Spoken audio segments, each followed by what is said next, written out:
En su época de mayor auge, el MCU fue la franquicia cinematográfica más grande de todos los tiempos, y aún así nunca lo ha sido. Una adaptación completa del universo Marvel. Marvel vendió los derechos cinematográficos de sus personajes más importantes y creó un universo cinematográfico con lo que quedó. Por otro lado, DC siempre ha tenido sus derechos cinematográficos, pero fracasó al construir un universo cinematográfico. ¿Y si eso fue por la falta de limitaciones? ¿Y si DC estuviera en la misma situación? Vendieron los derechos de sus personajes más importantes y debido a eso crearon un universo cinematográfico muy exitoso con lo que quedó. Bueno, eso es lo que voy a detallar en este video. Asegúrate de suscribirte y convertirte en miembro de este canal en el nivel noble o superior para tener acceso anticipado a estos videos. Para empezar, tenemos que determinar qué personajes y franquicias serían vendidos por DC, y en realidad no es una respuesta sencilla. En Marvel es un poco más simple. El mundo podría dividirse en 4 frentes distintos. Marvel vendió 3 de ellas, con algunas excepciones aquí y allá, y se quedó con el resto. Con DC, sin embargo, el mundo está mucho más enfocado. En la Liga de la Justicia, los personajes más populares de DC son miembros fundadores y esenciales de la Liga. Los siguientes equipos más grandes están formados por los compañeros de la Liga de la Justicia, quienes antes tuvieron el manto o personajes asociados. Y muchos de los integrantes de la galería de villanos de la Liga de la Justicia en realidad son enemigos de otros héroes.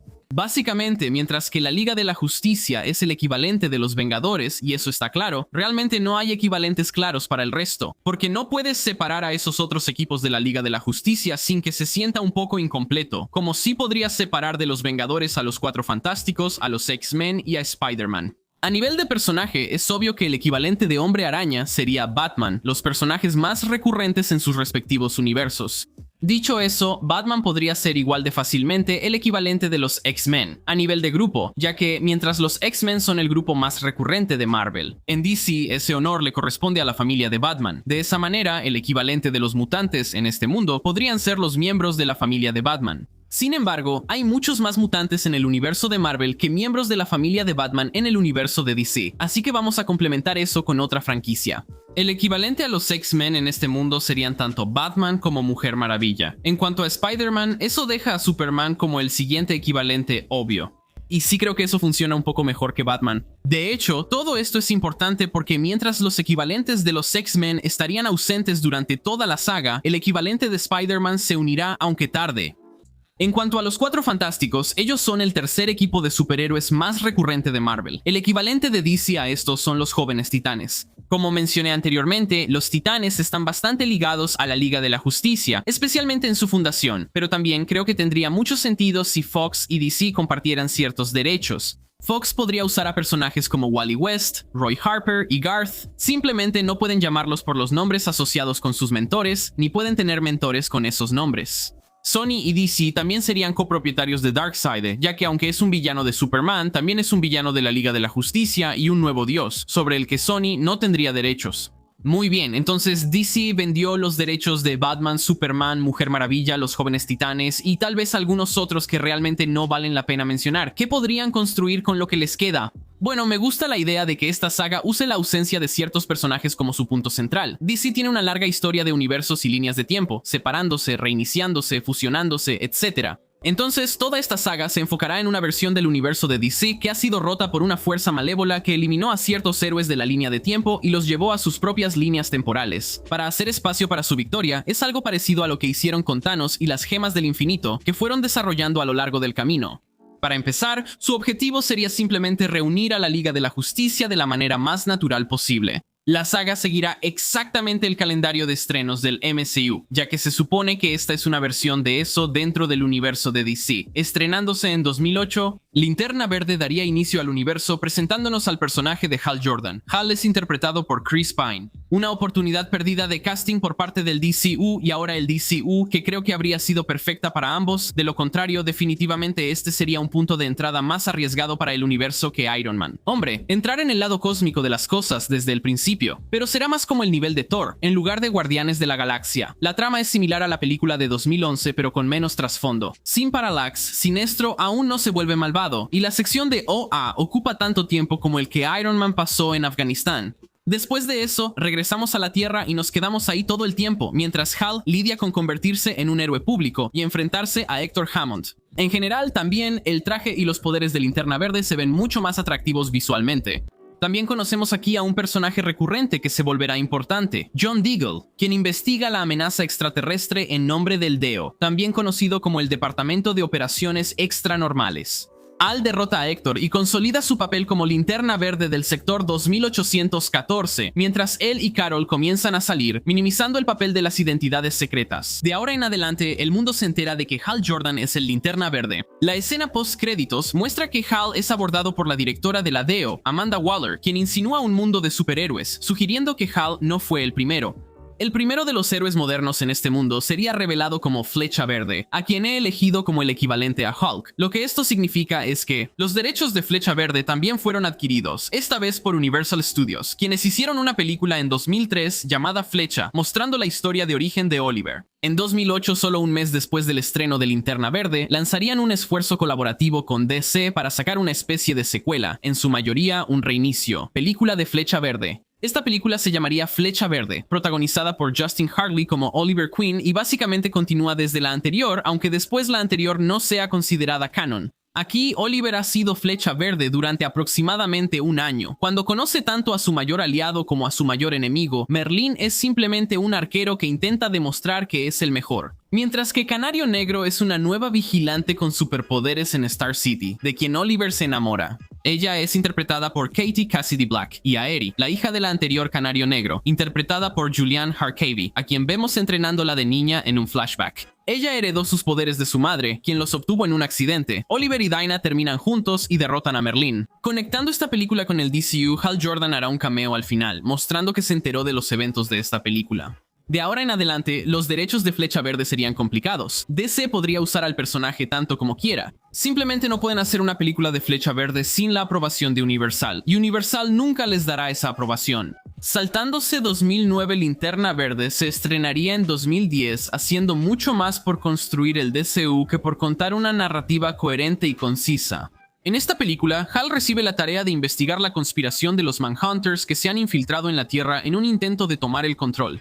Mientras tanto, se revelará que Sinestro ha abusado de su poder para instaurar un régimen en este planeta donde él es el gobernante. Buscando más poder, Sinestro es influenciado por la fuerza cósmica conocida como Parallax, quien le muestra una visión del futuro, donde Hal lo traiciona y lo entrega a los Guardianes. Más adelante descubriremos que esto no es el futuro, sino una línea de tiempo alterna, o tal vez incluso la línea de tiempo original antes de que fuera alterada. Mientras tanto, Waller y Diggle, que continúan investigando a los extraterrestres, localizan a un hombre conocido como John Jones, quien ha estado haciéndose pasar por detective de policía durante algún tiempo. John es el último sobreviviente de Marte, un planeta que había tratado y expulsado a los Manhunters en el pasado, pero todos murieron debido a otra amenaza que será revelada en otra película. La investigación de Hal lo lleva a enfrentarse con la DEO mientras se frustra cada vez más, creyendo que cualquiera de ellos podría ser un Manhunter. Hal desobedece cualquier orden o ley e incurre en la ira del gobierno de los Estados Unidos. Lo que lleva a un enfrentamiento que termina con un solo soldado en pie, un personaje llamado John Stewart, interpretado por Aldous Hodge. Sintiendo su llamado, John logra atraer el anillo de Hal para sí mismo. Por alguna razón, Hal no logra recuperarlo. Su fuerza de voluntad le falla, y ahora debe vivir con el hecho de que ya no es Linterna Verde. John Stewart luego se une a Jim Jones para deshacerse de los Manhunters, solo para descubrir que solo hay uno o dos. Sinestro recibe un nuevo anillo amarillo de Parallax y se dirige a la Tierra. Ataca al indefenso Hal, quien es defendido por John, mientras que John enfrenta al Manhunter restante. Hal roba el viejo anillo verde de Sinestro y recupera sus poderes. Los linternas se unen contra Sinestro, quien fue potenciado por Parallax. Es una pelea justa, hasta que Parallax decide abandonar a Sinestro. Su trabajo, que se revelará más adelante, está completo. Hal lleva a Sinestro con los Guardianes, quienes lo envían a una prisión en una dimensión alterna llamada Court. Allí es recibido por un grupo conocido como los Tronadores, quienes muestran gran interés en su anillo. John se va a entrenar en OA, mientras que John le sugiere a Hal que formen un equipo, y luego aparecen los créditos. La escena muestra a Diggle investigando un arma misteriosa que llegó a la orilla en Bahía Amnistía, un tridente. Y entonces, 2011 completará el conjunto de tres que llegarán a ser conocidos como los tres grandes de DC. No debe confundirse con la Trinidad, de quienes no tienen los derechos. Aquaman es protagonizado por Alan Ritchson como una versión del personaje. Eso es muy diferente de su interpretación en el DCU, ya que esto es anterior a los Nuevos 52. En el origen post-crisis, anterior a los Nuevos 52, Aquaman creció en el océano. Esto lo hace más alienígena, encajando mejor en la dinámica de los tres grandes como contraparte de Thor y también de Mujer Maravilla. Hace años, Atlanta, la reina de la Atlántida, no pudo concebir con su esposo, el rey. Temiendo la muerte, viajó al mundo de la superficie y quedó embarazada de un farero. Atlanta recibió una visión de que esto llevaría a tener 2 hijos, cuya batalla por el trono sería el fin de la Atlántida. El primer hijo, Arthur, nace justo antes de que el rey Orbax lleve a casa a su propio hijo bastardo, Orm. No se revela al público la verdadera filiación de ninguno de los dos, que cree que son gemelos. Corte al presente. Y Arthur es el príncipe amado que se dice que nació primero, el siguiente en la línea para convertirse en el rey de Atlantis. Celoso de su hermano, Orm pasó años tratando de bajarlo de su pedestal hasta que por fin descubrió la verdad sobre su origen. Tomando el poder, Orm orquesta el asesinato de su padre y revela el adulterio de su madre ante Atlantis. Atlanta es encarcelada y a Arthur lo destierran violentamente para que viva con su padre en la Bahía Amnistía. Al ser separado de su característico tridente, Orm se convierte en rey y se casa con Mera, la prometida de Arthur. Al despertar en la Bahía Amnistía, Arthur se encuentra con su padre y aprende a vivir entre los humanos. Poco a poco, Arthur se convierte en el embajador perfecto entre la superficie y el mundo oceánico, mientras que Orm demuestra ser un rey despiadado y un conquistador ambicioso. Decide declarar la guerra a la superficie. A medida que Arthur se va haciendo cada vez más conocido, la Deo se entera de su historia y lo captura. Luego logra recuperar su arma de la Deo y escapar. Después, Arthur es contactado por un viejo amigo y espía llamado Volko, quien le suplica su ayuda. Le cuenta a Arthur, de parte de Atlanta, sobre la verdadera ascendencia de Orm. Arthur recupera sus fuerzas y regresa a Atlantis para reclamar su trono. Después de revelar el origen de Orm, lo reta y gana, convirtiéndose en el rey de Atlantis. Orm es encarcelado y Arthur se casa con Mera, pero para honrar la ley en Atlantis, Atlanta no recibe su libertad. En esta película, Aquaman definitivamente no puede hablar con los peces, o al menos no lo vemos. Los guionistas pensaron que sería demasiado ridículo y que el público en general no lo aceptaría, al menos por ahora. Más tarde ese año, Flash Justicia Criminal es la última película antes de Liga de la Justicia, estratégicamente titulada con la palabra justicia para conectar y anticipar la película. Esta película muestra en montaje la crianza de Barry, comenzando con el asesinato de su madre y el encarcelamiento de su padre. Es acogido por el viejo amigo de su padre y capitán de policía de Ciudad Central, Daryl Fry. Barry luego se aísla socialmente. Mientras está empeñado en convertirse en científico forense para descubrir qué sucedió, gracias a su genialidad y determinación, Barry se convierte en uno de los científicos forenses más jóvenes de la historia. Y luego, a una semana de haber comenzado su trabajo, es alcanzado por un rayo. Barry aprende rápidamente a usar sus poderes y los acepta para convertirse en Flash. Pasa el siguiente año luchando contra los villanos, conociendo a Iris y experimentando la verdadera felicidad por primera vez desde el asesinato de su madre.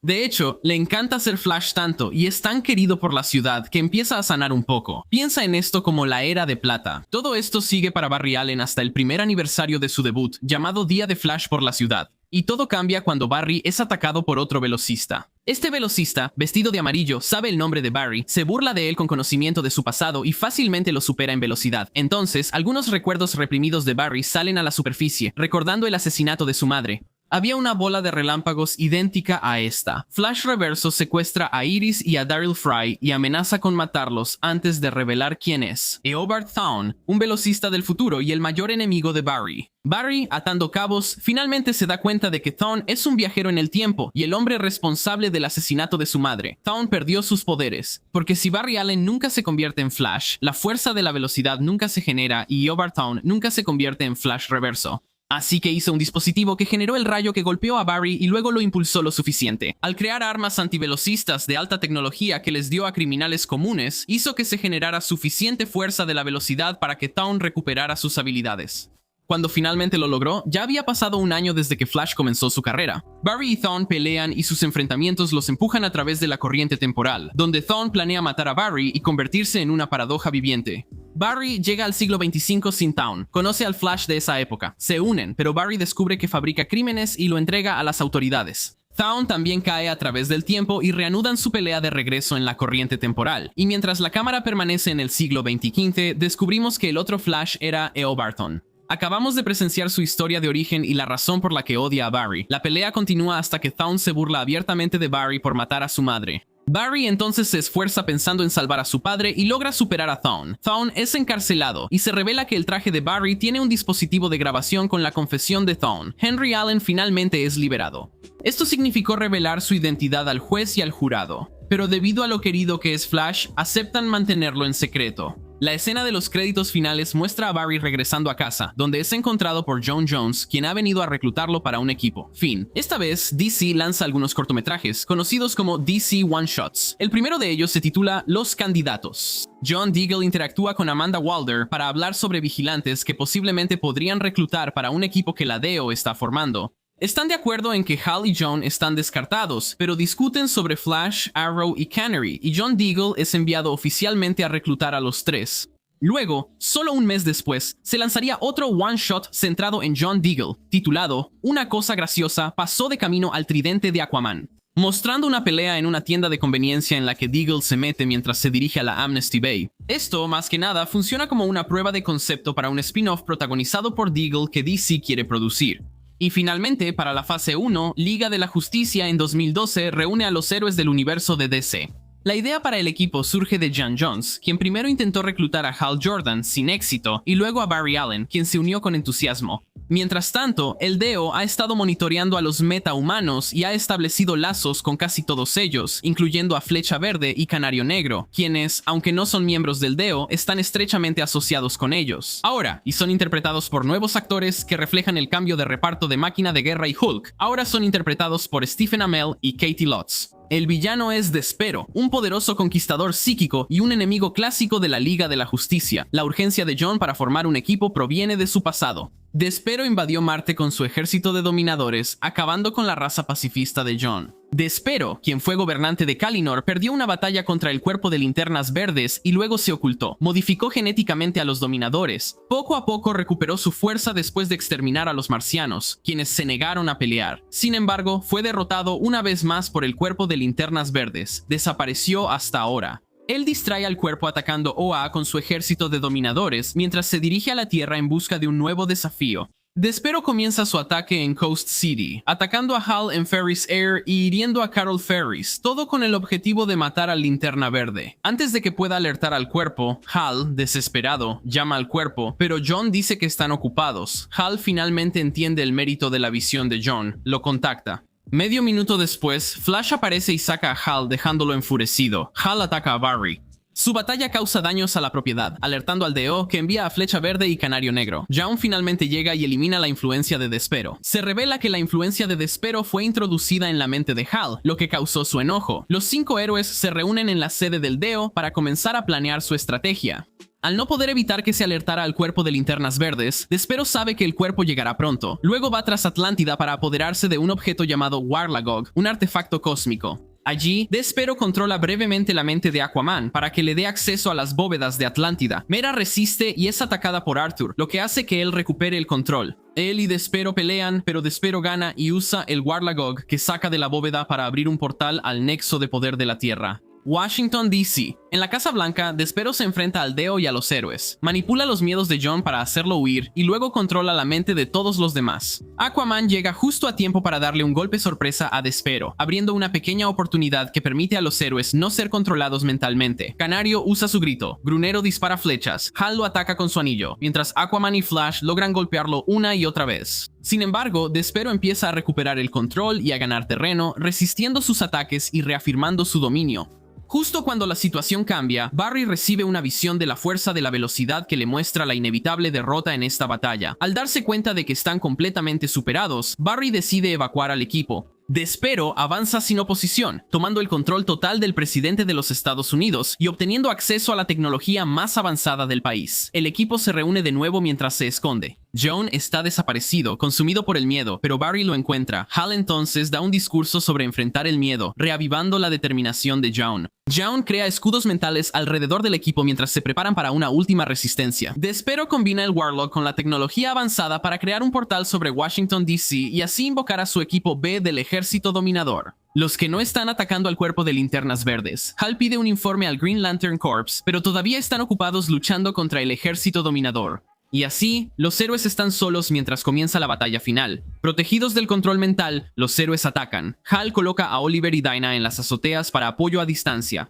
Mientras él y John atacan desde el cielo, Barry y Arthur confrontan directamente a Despero. En un momento, John es golpeado, debilitando su escudo, así que Despero aprovecha la oportunidad para arrastrar a Barry y Arthur a una ilusión psíquica, pero ambos logran liberarse usando sus poderes. Mientras tanto, en la DEO, Walter autoriza un ataque nuclear sobre Washington. DC, John Diggle intenta detenerla, pero ella le dispara, pero no antes de que él logre advertir a la Liga de la Justicia. Después de recibir una advertencia de su anillo de que se está quedando sin energía, Hal se ve obligado a no recargarse y en su lugar intercepta el misil nuclear en el aire y lo lleva directamente al agujero de gusano, destruyendo la base principal de Despero. Sin embargo, por alguna razón, simplemente no regresa. Se revelará que se quedó sin energía mientras estaba en el espacio. Flash entonces destruye el dispositivo del agujero de gusano, cortando los refuerzos. Con Despero debilitado, el equipo se une para un asalto final. John derrota a Despero en un enfrentamiento psíquico, dejándolo con muerte cerebral, usando el poder de todos los marcianos muertos y un ataque prohibido. La batalla se gana, pero a un precio. Creyendo que Hal murió salvándolos, los héroes lamentan su sacrificio y deciden formar un grupo en su honor. Se revelará que Hal Jordan, mientras se quedaba sin energía, usó su último comando para llamar al cuerpo de Linternas Verdes. Sin embargo, se quedó sin energía. En medio del espacio, él prácticamente debería estar muerto. Mientras lo vemos flotando por el espacio, sus ojos comienzan a brillar en amarillo, antes de que eso se convierta en verde, cuando es salvado por otro miembro del cuerpo de Linternas Verdes. Días después, Hal regresa a la Tierra. Sin estar seguro de cómo sobrevivió, descubre que el equipo ha sido formalizado, financiado por Oliver Queen y respaldado por un tratado entre Atlántida y el gobierno de los Estados Unidos. El DEO fue cerrado. Su DCHQ, que fue dañado durante la batalla, fue vendido a Oliver Queen y ahora es la base de operaciones de la Liga de la Justicia, conocida como el Salón de la Justicia. Hal se une oficialmente al equipo y es elegido por unanimidad como su líder. Técnicamente, Liga de la Justicia no es la última entrega de esta primera fase, ya que más tarde ese año se lanzaría otro corto. El artículo 47 muestra a una pareja con mala suerte que encuentra un arma de los dominadores desechada, la cual usan para robar bancos. Esto atrae la atención de la organización recién formada llamada Argus, que ha reemplazado efectivamente al DEO. Confiscan el artículo, pero contratan a la pareja para trabajos. Esto también está destinado a preparar la serie de Deagle, pero estos personajes por alguna razón nunca volverán a aparecer, y así de simple, ese es el final de la fase 1. 6 películas y 3 cortos que desembocan en la Liga de la Justicia. Asegúrate de estar atento a las partes 2 y 3, que saldrán en el próximo mes o 2.